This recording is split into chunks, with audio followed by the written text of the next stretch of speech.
ಇಂದೇ ಡೌನ್ಲೋಡ್ ಮಾಡಿ ಮತ್ತು ನಿಮ್ಮ ನೆಚ್ಚಿನ ಶೋಗಳನ್ನ ಆನಂದಿಸಿ.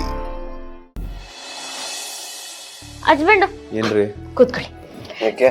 ನಿಮ್ಮನ್ನ ನೋಡ್ಕೊಳ್ಳೋದು ನನ್ನ ಜವಾಬ್ದಾರಿ ಅಲ್ವಾ, ಅದಕ್ಕೆ ನಿಮ್ ಬ್ಯಾಂಡೇಜ್ ಬದಲಾಯಿಸ್ಬೇಕು. ಬೇಡ ರೀ, ಉರಿಯುತ್ತೆ, ಅದು ಹಂಗೆ ವಾಸಿ ಆಗುತ್ತೆ ಬಿಡಿ. ಹಸ್ಬೆಂಡ್, ಈ ಭೂಮಿಯಲ್ಲಿ ಒಬ್ರು ನೋವನ್ನ ಇನ್ನೊಬ್ರು ಅನುಭವಿಸೋ ತರ ಇದ್ದಿದ್ರೆ ನಿಮ್ ನೋವನ್ನ ನಾನು ಅನುಭವಿಸ್ತಿದ್ದೆ. ಪಾಪ ಪುಣ್ಯ ಯಾರು ಮಾಡಿರ್ತಾರೋ ಅದ್ರ ಕರ್ಮ ಫಲನ ಅವ್ರವರೇ ಅನುಭವಿಸ್ಬೇಕು. ಹಾಗೆ ಯಾರಿಗೆ ಏಟಾಗಿರುತ್ತೋ ಅದ್ರ ನೋವನ್ನ ಅವರೇ ಅನುಭವಿಸ್ಬೇಕು. ಅದೇ ಜಗತ್ತಿನ ನಿಯಮ. ಅದನ್ನ ಬದಲಾಯಿಸಕ್ ನಾವ್ಯಾರು? ಈಗ ಗಾಯ ಹೇಗಿದೆ? ಟ್ರೀಟ್ಮೆಂಟ್ ಮಾಡಿರೋದು ಡಾಕ್ಟರ್ ಆಗಿದ್ರು ಕಾಳಜಿ ವಹಿಸ್ತಾ ಇರೋದು ನೀವಲ್ವಾ. ಅದು ಗಾಯಕ್ಕೆ ಅರ್ಥ ಆಗಿರ್ಬೇಕು. ಅದಕ್ಕೆ ಜಾಸ್ತಿ ನೋವು ಕೊಡ್ತಾ ಇಲ್ಲ. ಹೆದರ್ಬೇಡಿ ಹಸ್ಬೆಂಡು, ಏನು ಆಗಲ್ಲ. ನಂಗೆ ಇಂಜೆಕ್ಷನ್ನು, ಹಾಸ್ಪಿಟ್ಲು ಇದೆಲ್ಲ ಸಣ್ಣ ವಯಸ್ಸಿಂದನೂ ಆಗ್ಬರಲ್ಲ. ಏನೇ ಆಗಿ ನಮ್ ಕೈಲಿ ಆಗಲ್ಲ ಅಂತ ಅನ್ಕೋಬಾರ್ದು. ಕಷ್ಟನ ಸುಖನ ಅದನ್ನ ಅನ್ಭವಿಸ್ಬೇಕು. ನಾವ್ ಅನ್ಕೊಂಡಾಗೆ ಯಾವಾಗ್ಲೂ ಆಗಲ್ಲ. ಜೀವನ ಹೇಗ್ ಬರುತ್ತೋ ನಾವ್ ಅದನ್ನ ಹಾಗೆ ಅನ್ಭವಿಸ್ಬೇಕು. ನೋಡಿ, ಮುಗ್ದೆ ಹೋಯ್ತು. ನನಗೆ ಗೊತ್ತೇ ಆಗದ ಹಾಗೆ ಡ್ರೆಸ್ಸಿಂಗೇ ಮಾಡ್ಬಿಟ್ರಲ್ರಿ. ಪರವಾಗಿಲ್ಲ, ಡಾಕ್ಟರ್ ಆಗ್ಬೋದು ನೀವು.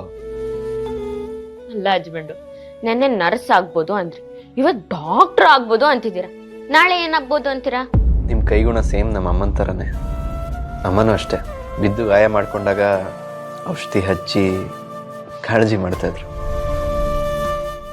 ಆಗ ಎಂಥ ದೊಡ್ಡ ಗಾಯ ಆದರೂ ಬೇಗ ವಾಸಿಯಾಗ್ಬಿಡೋದು. ನಮ್ಮ ತಾಯಿ ಥರ ನಿಮ್ಮಲ್ಲೂ ಏನೋ ಮ್ಯಾಜಿಕ್ ಇದೆ.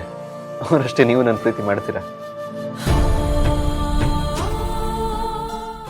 ಹೆಂಡತಿ ಆದವಳು ಗಂಡನ ಸೇವೆ ಎಷ್ಟೇ ಮಾಡಿದ್ಲು ಅಮ್ಮನ ಪ್ರೀತಿ ಕೊಡಕ್ಕಾಗಲ್ಲ ಹಸ್ಬೆಂಡು. ಇದು ನನ್ಗೆ ಮಾತ್ರ ಅಲ್ಲ, ನಂತರ ಎಲ್ಲ ಹೆಣ್ಮಕ್ಳಿಗೂ ಅನ್ವಯಿಸುತ್ತೆ. ಅಂದರೆ ನಿಮಗೆ ನನ್ನ ಮೇಲೆ ಕಾಳಜಿ ಇಲ್ಲ? ಬರೀ ಕಾಳಜಿ ಅಲ್ಲ, ಪ್ರೀತಿನೂ ಇದೆ ಹಸ್ಬೆಂಡು. ಆದ್ರೆ ಅಮ್ಮನ ಪ್ರೀತಿ ಮುಂದೆ ಈ ಪ್ರೀತಿ ಯಾವ ಲೆಕ್ಕ, ನೀವೇ ಹೇಳಿ ಹಸ್ಬೆಂಡು. ಅದು ಸರಿ ಬಿಡಿ. ನೋಡಿದ್ರಾ, ನನ್ನ ಆರೋಗ್ಯದ ಬಗ್ಗೆ ಕಾಳಜಿ ವಹಿಸ್ತಾ ನಿಮ್ಮ ಆರೋಗ್ಯನ ನೆಗ್ಲೆಕ್ಟ್ ಮಾಡಿದ್ದೀರಾ.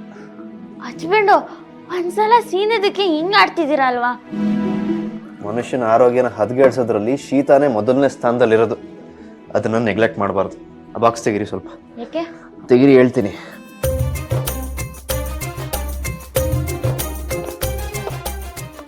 ಶೀತದ ಮಾತ್ರೆ ಇದೆ, ತಗೊಳ್ಳಿ. ಹಸ್ಬೆಂಡು, ಇಷ್ಟಕ್ಕೆಲ್ಲ ಯಾಕೆ ಮಾತ್ರ? ಮೊನ್ನೆಯಿಂದ ಮಗು ಥರ ನೀವು ಹೇಳಿದ ಮಾತನ್ನೆಲ್ಲ ನಾನು ಕೇಳ್ತಾ ಅಲ್ವಾ? ಇವಾಗ ನಾನು ಹೇಳಿದ ಮಾತು ನೀವು ಕೇಳಬೇಕು, ಇಲ್ಲದ್ರೆ ಮೂಗಿಡಿದು ಕುಡಿಸ್ತೀನಿ. ಬೇಡ ಬೇಡ, ನಿಮ್ ಸಮಾಧಾನಕ್ಕಾದ್ರೂ ನಾನು ಮಾತ್ರೆ ತಗೋತೀನಿ.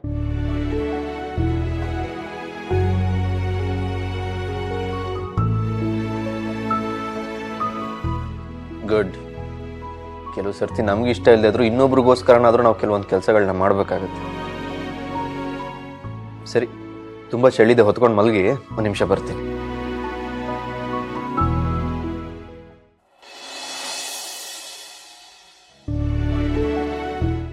ಮಲಗ್ಬಿಟ್ರ? ಇವತ್ತಿನ ಟಾಸ್ಕಲ್ಲಿ ನಿಮ್ಮ ಪರ್ಫಾರ್ಮೆನ್ಸ್ ಅದ್ಭುತವಾಗಿತ್ತು ದೀಪ ಅವರೇ. ನಿಮ್ಮಲ್ಲಿ ಇಷ್ಟೊಂದು ಕಲೆ ಶಕ್ತಿ ಇದೆ ಅಂತ ನಾನು ಅನ್ಕೊಂಡೇ ಇರಲಿಲ್ಲ. ಆದರೂ ತುಂಬ ಕಷ್ಟಪಟ್ಟು ಗೆದ್ದಿದ್ದೀರಾ. ನಾಳೆನೂ ಇದೇ ಥರ ಗೆಲ್ಬೇಕು ನೀವು. ಯಾಕಂದರೆ ನಾನು ಈ ಮನೆ ಬಿಟ್ಟು ಹೋಗೋದು ನಿಮ್ಗೆ ಇಷ್ಟ ಇಲ್ಲ, ಅದಕ್ಕೆ ತಾನೆ.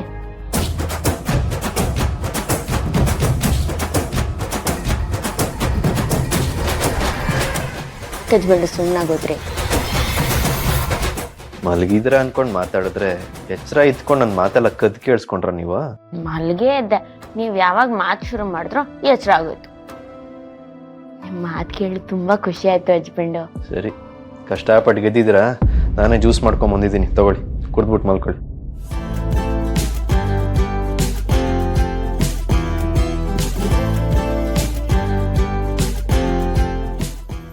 ಯಾಕ್ರಿ ಹೇಳ್ತಾ ಇದ್ದೀರಾ? ಏನಾಯ್ತು? ಹಸ್ಬೆಂಡು, ದುಃಖಕ್ಕಲ್ಲ, ಖುಷಿಗೆ ಅಳು ಬರ್ತಿದೆ.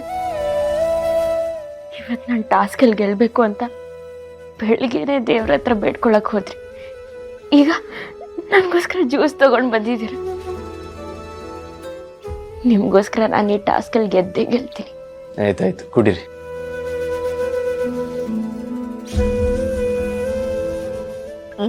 ಏನ್ ಹಸ್ಬೆಂಡು ಒಗ್ರಾಗಿದೆ?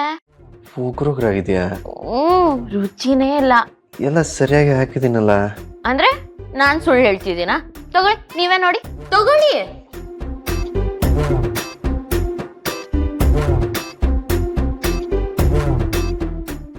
ಸರಿಯಾಗೇ ಇದೆಯಲ್ರಿ? ಹೌದಾ? ನೋಡ್ತೀನಿ ರೀ. ಈಗ ಚೆನ್ನಾಗಿದೆ. ಇದಕ್ಕೇನು ಕಮ್ಮಿ ಇಲ್ಲ ನೋಡಿ.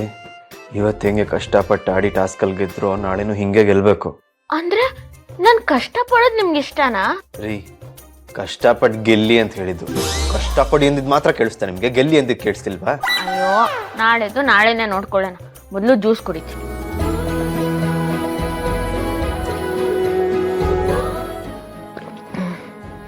ತುಂಬಾ ಸುಸ್ತಾಗ್ತಿದೆ, ಮಲಗ್ತೇನೆ. ಆಯ್ತಾಯ್ತು, ಮಲ್ಕೊಳ್ಳಿ.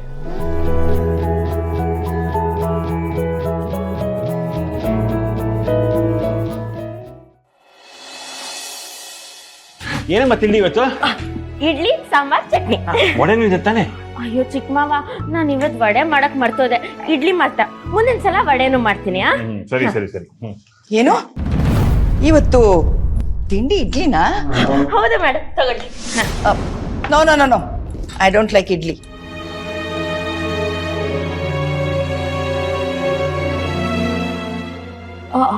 ಹೌದಾ? ನಿಮ್ಗೆ ಏನು ಇಷ್ಟ ಅಂತ ನಂಗೆ ಗೊತ್ತಾಗ್ಲಿಲ್ಲ.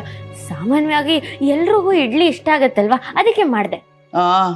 ಎಲ್ರಿಗೂ ಇಷ್ಟ ಆಗತ್ತೆ ಅಂತ ಮಾಡಿದ್ಯೋ ಅಥವಾ ಇಡ್ಲಿ ಮಾಡೋದು ಸುಲಭ ಅಂತ ಮಾಡಿದ್ಯೋ, ಯಾರಿಗ್ ಗೊತ್ತು? ಅಯ್ಯೋ ಇಲ್ಲ ಮೇಡಮ್, ಆ ಥರ ಏನೂ ಇಲ್ಲ. ಓ, ಏನು ಇಷ್ಟೊಂದು ಮಾತಾಡ್ತೀಯ ನೀನು? ಇಷ್ಟೆಲ್ಲ ಮಾಡೋ ಬದಲು ನನಗೇನು ಇಷ್ಟ ಅಂತ ಕೇಳ್ಕೊಂಡು ನೀನು ಮಾಡ್ಬೋದಾಗಿತ್ತಲ್ಲ.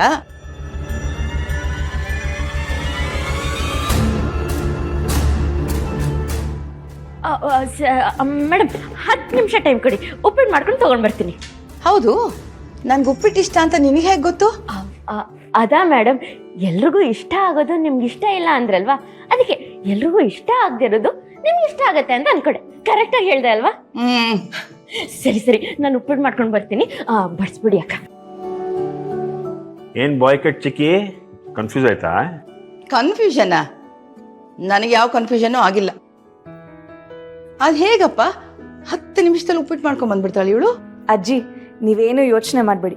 ನಮ್ಮ ದೀಪ ಅಡುಗೆ ಮಾಡೋದ್ರಲ್ಲಿ ಸೂಪರ್. ಅವಳು ಮಾಡೋ ಉಪ್ಪಿಟ್ಟು ನಿಮಗೆ ಇಷ್ಟ ಆಗತ್ತೆ. ಅತ್ತೆಗೆ ದಿಢೀರ್ ಅಂತ ಹೇಗಂದ್ರೆ ಹಾಗೆ ಉಪ್ಪಿಟ್ಟು ಮಾಡ್ಬಿಟ್ರೆ ಇಷ್ಟ ಆಗಲ್ಲ ಅಲ್ವಾ? ಹಾ ಹೌದು. ಹಾಗಲಕಾಯಿ ಒಂದು ಬೇವಿನಕಾಯಿ ಸಾಕ್ಷಿ. ಏನೋ ಭಾಸ್ಕರ, ಗೊಣಗ್ತಾ ಇದೀಯಾ? ಏನೂ ಇಲ್ಲ, ಹಾಡ್ತಾ ಇದ್ದೆ ಅಷ್ಟೇ. ಯಾವ ಹಾಡು? ವೇದಾಂತಿ ಹೇಳಿದನು ಹೊನ್ನೆಲ್ಲ ಮಣ್ಣು ಮಣ್ಣು, ಕವಿಯೊಬ್ಬ ಹಾಡಿದನು ಮಣ್ಣೆಲ್ಲ ಹೊನ್ನು ಹೊನ್ನು.